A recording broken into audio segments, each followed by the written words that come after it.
नमस्कार मंडळी, तर स्वागत आहे आपल्या नवीन ब्लॉगमध्ये। आज मला सुट्टी होती, सो दिवसभर खूप आराम झालेला आहे आणि दिवसभर आराम केल्यानंतर संध्याकाळचं आपल्या डेलीचं काम असतं म्हणजे जेवण। तर खूप सारा विचार केल्यानंतर मी डिसाईड केलेला आहे की मला व्हेजच बनवावं लागेल बिकॉज ऑफ मंडे। तर मंडे स्पेशल आपण बनवणार आहोत।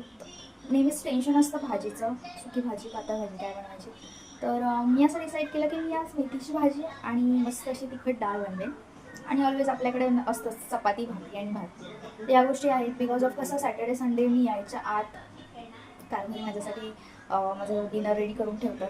आणि असं नाही सॅटर्डे संडे मी माझं वर्क फ्रॉम होम असलं तरी ते लवकर आले की ते स्वतः माझ्यासाठी स्पेशल बनवतात। त्यांची स्पेशालिटी जी म्हणजे नॉनव्हेज, चिकन, फिश, मटन अशा गोष्टी त्या खूप सुंदर बनवतात। मीही बनवते बट त्यांची काहीतरी वेगळी आहे। म्हणजे इवन फ्री असतील तर ते इंस्टाग्रामवर वगैरे ज्या आपल्या ताई आहेत, ज्या गृहिणी आहेत, ज्या मस्त अशा सुगरण आहेत, तर त्यांच्याकडून ते टिप्स पण घेतात। मी त्यांच्या इंस्टाग्रामच्या मेसेजमधून बघितलं। तर चला आज कारभाऱ्यांसाठी स्पेशल व्हेज मेनू। तर आता इकडे डाळ आपली होतीये, अजून त्या झालेल्या नाही आहेत, आपण आत्ताच लावलंय। त्याआधी मला तुमच्यासोबत एक गोष्ट शेअर करायची होती, ती म्हणजे अशी की मी मनूकडून एक नवीन गोष्ट शिकली।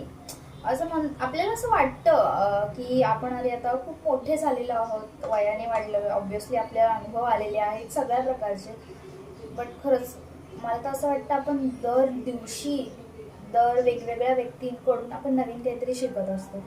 तर त्या प्रकारे मला ना मनूकडून एक नवीन गोष्ट शिकायला मिळाली, ती म्हणजे अशी की आपण जेव्हा चपातीचं पीठ मळतो त्यावेळेस ते थोडंसं कडक मळायचं।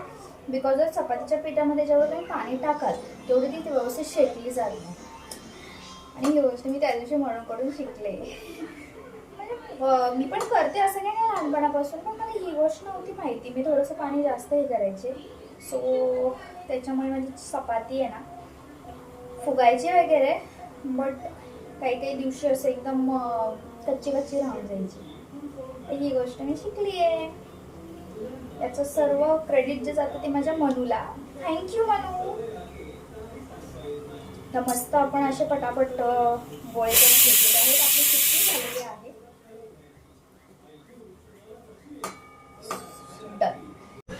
तर कांदा आणि लसूण घातलेली विथ मुगाची डाळ, तर अशी भाजी आपण इथे फोडणीला टाकलेली आहे। याच्यामध्ये मी पाणी नव्हतं घातलं, सॉरी मी फोडणीचा व्हिडिओ नाही काढला, मला फोन आला।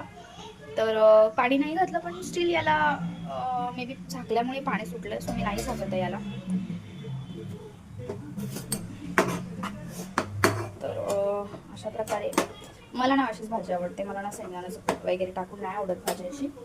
आणि इकडे आपण डाळीसाठी टोप ठेवलेला आहे। मध्ये तेल टाकायचे आपल्याला 2 चमचे तेल टाकायला पाहिजे। मला ना खूप असे आळशी बोलतात, भांडे व्यवस्थित घासत नाही वगैरे, पण हे भांडे आहे ना हे ऑलरेडी असंच आहे, म्हणजे याच्यामध्ये मी अंडा शिजत ठेवलं होतं, सो त्याचा कलरच चेंज झाला। ठीक आहे, आपण त्याला मस्त अशी फोडणी देऊन घेऊ। फोडणीसाठी आपल्याला मी याच्यात तिखट डाळ बनवते, बट मी कांदा नाही वापरते, बस असंच बनवते। तडतडली आहे, त्याच्यामुळे आपण मोहरी टाकून घेऊ। मोहरी आणि हे झालं की आपल्याला याच्यामध्ये लसूण टाकायचं। लसूण हे चांगलं असं थोडंसं हे ब्राउनिश होईपर्यंत ठेवायचं। तर हे असं ब्राउनिश झालेलं आहे थोडंसं। ब्राउनिश झाल्यानंतर आपण याच्यामध्ये थोडंसं रेड चिली पावडर, थोडंसं धने पावडर असं टाकून थोडंसं त्याला मस्तपैकी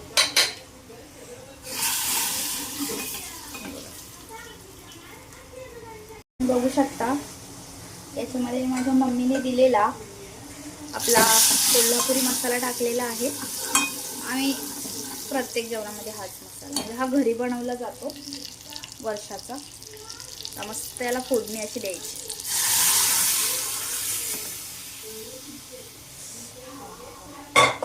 इतका मस्त सुंदर सुवास येतो याचा। तर डाळ झालेली आहे आपली आणि भाजी पण रेडी आहे। सो आता फक्त आपल्याला भात आणि चपात्या लाटून घ्यायच्या आहेत।